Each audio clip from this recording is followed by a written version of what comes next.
हम लोग जो है we are half the society, और हमारी हेल्थ जो है that is the health of the other half, क्योंकि हम उनको पैदा करते हैं, हम उनको बड़ा करते हैं, वी रेज देम।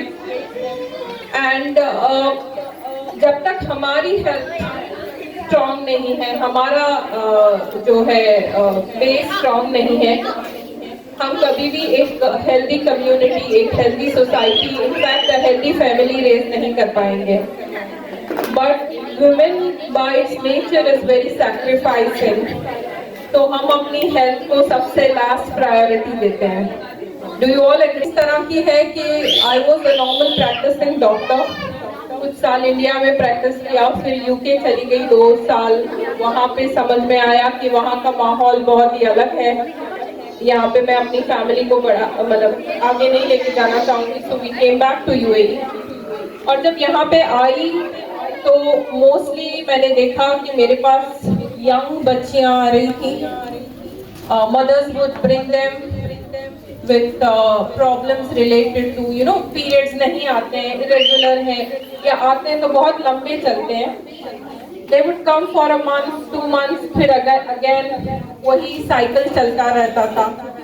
उसके बाद एक अलग एज ग्रुप आने लगा जहाँ पे लेडीज आती थी with the problems कि नई नई शादी हुई है and they are trying to conceive करने में प्रॉब्लम हो रहा है, गायनेकोलॉजिस्ट के पास गए, ये हार्मोन्स खाए, ये पिल्स खाए, और फिर आना। और फिर उसके बाद में एक ग्रुप आया जहाँ पे ये फील करने लगी कि अच्छा यहाँ पर तो ये कॉम्प्लिकेशंस इतनी बढ़ गई हैं कि फाइब्रॉइड है, पॉलिप्स हैं, सिस्ट हैं, some people started with breast cancer, cervical cancer, and that's when I realized the importance of awareness. जो मेरे लिए being a doctor, it was a realization, और कि वो serious complications में convert होने लगा।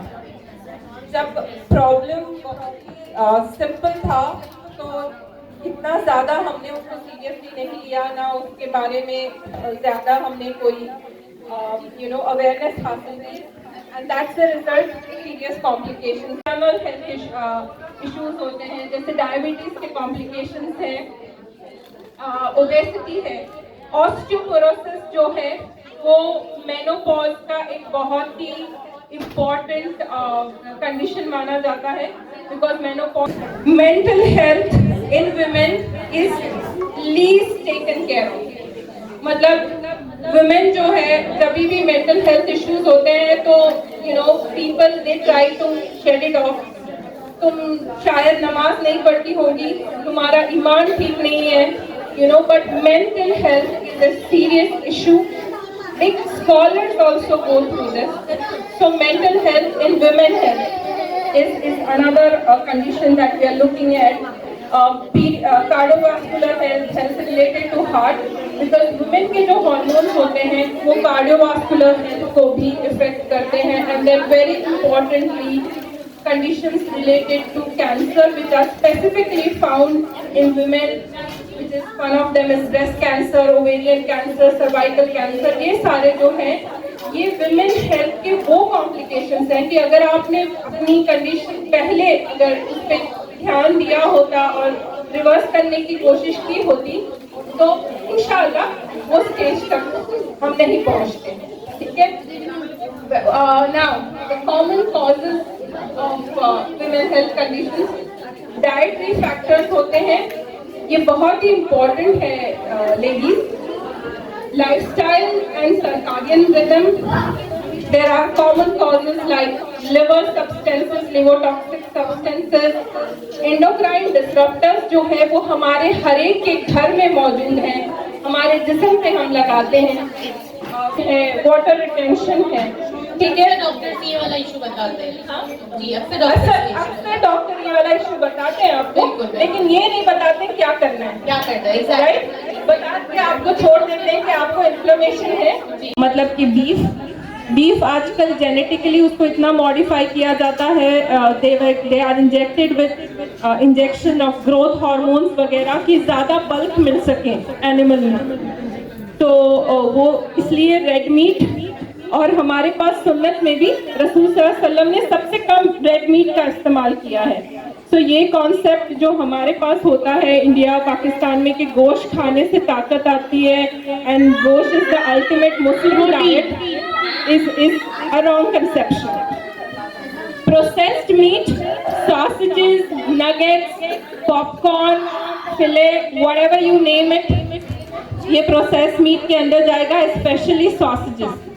तो इस तरह का processed meat, red meat, again collage and you know sweetened fruit drinks जो होते हैं, शुगरी ड्रिंक्स, फ्राइड फूड जो होते हैं, फ्राइड फूड अगेन उसमें जो है एक सब्सटेंस बनता है एक्रिलामाइड, जो बहुत ही हार्मफुल कैंसर कॉजिंग सब्सटेंस है। और फ्राइड फूड से मेरा ज़्यादा जो यू नो कॉन्सेप्ट है that is related to French fries. आजकल फ्रेंच फ्राइज और ये जो कल्चर चला है घर में के बच्चों को लाके, हम बाहर का नहीं लाते हैं बट घर में उनको फ्राई करके दे दिया जाता है। So that is something that you are doing wrong for your child. highly processed, ultra processed food with preservatives, additives, जो चीज़ डब्बे में पैक है और महीनों तक वो फ्रेश रहेगी आपके किचन के काउंटर पे, that is not something that you should be ingesting in your body. It's of course processed. Again, alcohol है but I hope कि यहाँ पे उसके रिलेटेड मुझे बात करने की ज़रूरत नहीं है। लाइफस्टाइल बहुत ज़रूरी है। Again the tobacco smoke, of course यहाँ पे you know we will not find someone smoking, but again second hand smoke, अगर आपके घर में आपके रिश्तेदार कोई भी स्मोक करते हैं, sitting in the same car, living in the same house, तो second hand smoke also has been known to be a very there are some unprotected sexual activities जो हम usually दूसरे communities में पाए जाते हैं। Now again your lifestyle, I would say if you want to correct your lifestyle, ये तो सारे causes मैंने list कर दिए, लेकिन इसको क्या correct करना है, you have to first understand our body's circadian rhythm. Circadian rhythm क्या है? It's a natural internal process and it depends upon the rising of the sun, सुबह। तो इसीलिए हमारे पास जो है सुभान अल्लाह, we come from a very complete deen where we have been given timings when to get up, when to sleep, you know, what is the time to eat. So when we have the salah timings, they also coincide with the timings of the sun. जैसे दोहर होती है winter में जल्दी हो जाती है, that means your lunch is suppose to be early in winter. Summer में दोहर जो है थोड़ा सा लेट होती है, that means you can delay your lunch time, and the same thing happens with your dinner time also. So this circadian rhythm अगर आप समझ लेते हैं, अगर आप उसके साथ एक अलाइनमेंट बना लेते हैं कि मुझे सुबह उठना है, ये टाइम पे मेरा नाश्ता होना चाहिए, ये टाइम पे मेरा लंच होना चाहिए, डिनर होना चाहिए, अगर ये अंडरस्टैंडिंग हमारे अंदर आ जाती है तो we will be your half the job is done. So और इसकी वजह से बहुत सारे मेंटल हेल्थ इश्यूज नहीं होते हैं, जैसे डिप्रेशन है, एंजाइटी, बिकॉज रात में नींद नहीं आती है तो हम देर तक सोते हैं, right? And when we sleep till late, we get up in the afternoon, our body is not in rhythm. Because of that there are a lot of other issues like depression, like anxiety, restlessness वगैरह। और उसके साथ में दिन का सोना, actually I am an Ayurvedic doctor, so दिन का सोना is actually connected to metabolic disorders। metabolic disorders में आ गया diabetes, obesity, blood pressure, ये सारे जो हैं वो metabolic disorders हैं। So we have to actually make peace, make friendship with our circadian rhythm. Next, उसमें चले जाते हैं, next slide please. Are putting on your body that is actually healthy, that does not contain endocrine disruptors। मैंने यहाँ पे बहुत सारे paraben, फाइलेट्स, bisphenol, ये सारे बहुत कॉमन हैं, and there is a long list of endocrine disruptors. आप जो बर्तन वगैरह में जो खाते हैं हम लोग नॉन स्टिक कोटेड, ठीक है, they also contain endocrine disruptors. Coating निकल गई है, हम खा रहे हैं, ठीक है। उसके बाद ये पता चला कि ठीक है ये बर्तन सही नहीं है, let's go to steel. Steel में जो है इतना ज़्यादा एडल्ट्रेशन होता है कि वो अगर लो क्वालिटी स्टील है तो वो आपके खाने में निकल छोड़ता है। So, some people have very strong liking for perfume. ये सुन्नत भी है, रसूल सल्लल्लाहु अलैहि वसल्लम को भी पसंद था, but you have to be very watchful of what sort of and what level of perfumes you are putting in your body, because उसकी fumes भी they can also work as endocrine disruptors. उसके अलावा खाने होते हैं fast food वगैरह, again they come, so endocrine disruptors, carcinogen and liver toxic substances, ये तीनों एक दूसरे से कोइंसाइड करते हैं। Next slide please. Again carcinogens में भी जैसे मैंने बताया तीनों एक दूसरे से कोइंसाइड करते हैं। Sunscreen itself is loaded with lot of carcinogens, so use it but use it wisely. जहाँ जरूरत है वहाँ यूज करें। Try to get the best quality skin care products and use it, okay. And I have listed it again and again कि उसको emphasis किया जाए। Carcinogens, liver toxic substances and endocrine disruptors, ये तीनों, और क्यों वो she is very much connected to this cause about the cancers in women.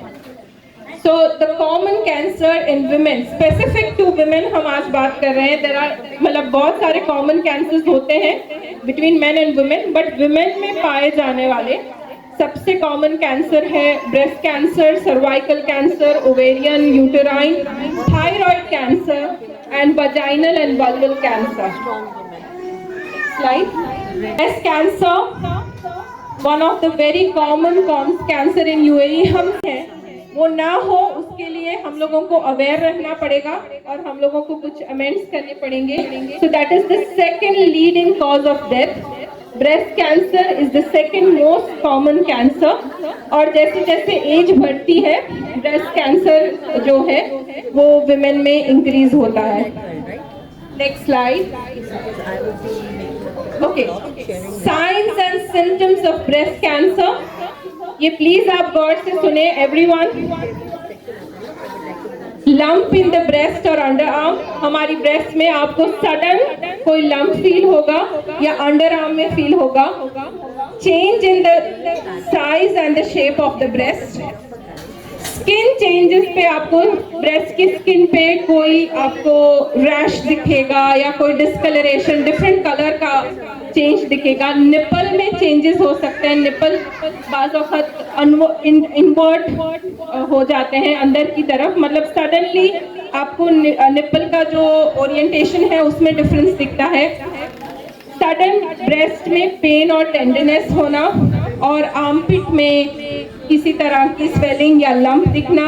Now this can be non cancerous. में मोस्ट ऑफ द टाइम एक आध सिम्टम होता है और वो नॉन कैंसरस होता है, बट मेनी टाइम्स इसी तरह के सिम्टम्स से ब्रेस्ट कैंसर डायग्नोज होता है। So every women should be very mindful, very watchful of this symptoms. Okay, next to the management, because अब सब हम लोगों ने मतलब सारा स्ट्रेस ले लिया, मालूम हो गया ये सारे प्रॉब्लम्स हो रहे हैं। What is the easy management? As per my specialty, I am going to talk. मैंने यहाँ पे मैनेजमेंट नहीं बोला है, co-management बोला है, because the first source of contact for any cancer should be your oncologist or your cancer specialist. जो कोई भी होलिस्टिक मेडिसिन है, आयुर्वेदा है, होम्योपैथी है, यूनानी है, हिंदुस्तान, ये इसको मैनेज करने में, इसके सिम्टम्स को आसान करने में और आपकी जो हीलिंग है उसको इम्प्रूव करने में हेल्प करेगा, but it will not help you to completely treat it. तो बहुत बार ऐसे होता है कि कैंसर होता है और वो गांव में फला कोई हकीम है और वो इलाज कर रहे हैं एंड उनके अच्छे रिजल्ट्स हैं मोस्टली, और लोग उसमें टाइम स्पेंड करते हैं। कैंसर का मतलब ही ये है one that spreads very fast like a scorpion, ठीक है। तो आपको you have to be very watchful of the time, don't waste your time on different remedies and all. Yes वो मैनेजमेंट पॉसिबल है ताकि आपकी लाइफस्टाइल अच्छी हो पाए, आपका क्वालिटी ऑफ लाइफ सुधर पाए। उसके लिए हम लोग सबसे पहले गट पे फोकस करते हैं, डाइजेस्टिव फायर पे फोकस करते हैं कि आपका गट हेल्दी होना चाहिए, आपका लिवर हेल्दी होना चाहिए। उसके बाद कुछ हर्बल रेमेडीज हैं जैसे अश्वगंधा है, टर्मरिक है, तुलसी है। All this are anti inflammatory, anti stress remedies that helps to take down the inflammation of the body। जैसे मैंने बताया कि कैंसर की जो ड्रग्स हैं इसको साइटोटॉक्सिक ड्रग कहा जाता है, they are liver toxic in nature. तो उसका जो टॉक्सिसिटी है उसको बॉडी में से कम करना बहुत जरूरी है, बिकॉज ट्रीटमेंट के बाद हमको एक नॉर्मल लाइफ जीना है। एस्पेक्ट है फॉर मैनेजमेंट ऑफ कैंसर कि आपका इम्यून फंक्शन जो है उसको सपोर्ट किया जाए, और उसके लिए कुछ हर्ब्स होते हैं जैसे टिनोस्पोरा कॉर्डिफोलिया है, आंवला हो गया, तो ये आपकी इम्यूनिटी को सपोर्ट करता है। Healthy lifestyle and dietary adjustments हमने पहले ही उसके बारे में बात की। Circadian rhythm, eating right type of food, okay. And dietary adjustment में हम लोग एंटी इंफ्लेमेटरी फूड्स जो होते हैं लाइक बेरीज, किसी भी तरह के बेरीज हो गए, ग्रीन लीव्स हो गए, नट्स, जिंजर, गार्लिक, तो ये सब कुछ हमारे डाइट में होना बहुत जरूरी है। ये कुछ एंटी कैंसर सुपर फूड्स हैं फॉर योर अंडरस्टैंडिंग। एक बहुत ही मिसकॉन्सेप्शन है हमारे सोसाइटी में भी कि फैट्स जो होते हैं ना, फैट्स मतलब कि ऑयल्स वगैरह, उसको बहुत ही इंफीरियर समझा जाता है, बैड समझा जाता है। Now bad fats are bad, good fats are good, ये हमेशा याद रखिए। ये जो है ना एक बहुत वेस्टर्न कॉन्सेप्ट है। जब हमारे कंट्रीज में ट्रेडिशनली जो घी खाया जाता था, मिडिल ईस्ट में ऑलिव ऑयल खाया जाता था, तो जब ये वेस्टर्न कंपनीज आए ना तो इन्होंने उसको रिप्लेस कर दिया। हमको ये कहा कि ये घी तो इससे आप मोटे हो जाओगे, ये ऑलिव ऑयल फैटनिंग है, आप सनफ्लावर ऑयल खाओ, आप कनोला ऑयल खाओ, ये बहुत ही हेल्दी है। This is rubbish. This was the concept to sell their commodities in our markets। हमारा जो प्योर घी है, प्योर काउस घी है, प्योर ऑलिव ऑयल है, वर्जिन कोकोनट ऑयल है, दिस आर गुड फैट्स, और ये हमारे बॉडी की डे टू डे प्रोसेसेस के लिए जरूरी है। जब ये फैट्स हमारी सोसाइटी में ऑन एंड ऑल खाए जाते थे तो the rate of obesity, the rate of diabetes, heart patients, blood pressure was very low. अभी क्यों बढ़ रहा है? Because of the use of bad fats. So ladies, it's high times you focus on good fats. Very importantly seeds जो होती हैं वो, और नट्स, इसको आपके डेली डाइट में इंकॉर्पोरेट करें। Okay, then we have other things like Ayurvedic oil and massages जो हम करते हैं for cancer related management। Herbal juices and tonics लिए जाते हैं like aloe vera हो गए, because they are antioxidant in nature। Okay, उसका इम्पोर्टेंस भी हमको पता है कि रसूल सल्लल्लाहु अलैहि वसल्लम जब मेराज पे जा रहे थे तो फरिश्तों ने उनको बताया कि या रसूल सल्लल्लाहु अलैहि वसल्लम, इन्फॉर्म योर उम्मा अबाउट द बेनिफिट्स ऑफ हिजामा। Okay, so this is something that has been divinely sent down to us to improve our health, and how can we not take advantage of that? तो हिजामा जो है उसके जो unique benefits हैं वो ये है कि वो ब्लड सर्कुलेशन इम्प्रूव करता है, डिटॉक्सिफिकेशन में हेल्प करता है, बॉडी का जो बैलेंस है, हार्मोनल बैलेंस हो गया, गट बैलेंस हो गया, उसको रिस्टोर करने में हेल्प करता है। Now for women health specifically, जिसके मेंस्ट्रुअल साइकिल्स इरेगुलर हैं, उनको हिजामा हेल्प करता है। PCOS, मेनोपॉजल सिम्टम्स में भी हिजामा हेल्प करता है। It's just that the points will differ from condition to condition। ठीक है, रिप्रोडक्टिव हेल्थ में फर्टिलिटी, यूटराइन हेल्थ और इन्फ्लेमेशन को रिड्यूस करता है। क्रॉनिक पेन मैनेजमेंट में हिजामा हैज वेरी गुड, जबरदस्त रिजल्ट्स हैं। Again immunity, skin health and weight management. But ladies, there's one thing I want to advise you all. Please make sure that you are taking safe, natural approach to hijama. Trained, licensed doctor के पास hijama करवाना चाहिए in a clinical setup because बहुत सारे complication होते हैं related to hygiene and everything. Okay, the next slide. These are the key ingredients. कुछ herbs हैं जो मैंने यहाँ पे mention किए हैं, आप पढ़ सकते हैं. अश्वगंधा, शतावरी, अशोका, ये सारे herbs हैं जो female health के लिए आपको बहुत useful होंगे. But on the other side, I have listed some kitchen herbs जो हमारे हर एक के किचन में होते हैं. टर्मरिक हो गया, कोरिएंडर हो गया. कोरिएंडर जो होता है धनिए के बीज, वो उसके अंदर बहुत ही अच्छी एंटी थायराइड प्रॉपर्टीज हैं. आप रात में 1 चम्मच उसको गर्म पानी में भिगा दें, अगेन मॉर्निंग में उसको गर्म करके और ताकि वो पानी पिए. Do it for 3 months and check your thyroid level. You have to be very regular in doing so, but आपको बहुत अच्छे रिजल्ट मिलेंगे. Know that it is a foundation for you and your loved ones, and please fill your cup first. आपका cup पूरा होगा तो आप दूसरों को डाल पाएंगे. ठीक है? Be mindful of your body signs. Your body has a way to speak to you, so be mindful of your signs and talk to your health practitioner if you have any doubts. Don't just Google, because Google doctor is the most fad that you can do these days. Wish you a happy, healthy womanhood. Thank you very much. Thank you.